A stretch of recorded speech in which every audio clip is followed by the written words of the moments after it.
पुणे सध्या वाढत्या उष्णतेच्या लाटेमुळे आणि पाणी टंचाईच्या समस्येमुळे अनेक भागातील नागरिक गंभीर अडचणीत सापडले आहेत. शहरातील हडपसर, हांडेवाडी, कोंढवा, वाघोली, खराडी आणि पिंपरी चिंचवड परिसरात तीव्र उष्णतेसोबतच अपुऱ्या पाणी पुरवठ्याचा मोठा परिणाम जाणवतोय. मे महिन्यात उष्णतेने उच्चांक गाठल्याने नागरिकांचे दैनंदिन जीवन विस्कळीत झालंय. उष्माघाताच्या घटनांमध्ये वाढ होताना दिसून ज्येष्ठ नागरिक, लहान मुले, कामगार वर्ग अधिक प्रभावी होत आहे.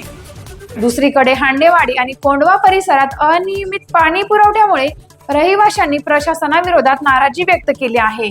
काही भागात टँकरवर अवलंबून राहण्याची वेळ नागरिकांवर आली आहे. महानगरपालिकेने मे महिन्यापर्यंत पाणी कपात टाळण्याचा निर्णय घेतला असला तरी भविष्यातील पाणीसाठा आणि मान्सूनवर परिस्थिती अवलंबून राहणार आहे. वाढती उष्णता आणि मर्यादित जलस्रोत यामुळे पाणी व्यवस्थापन अधिक सक्षम करण्याची गरज अधोरेखित होत आहे.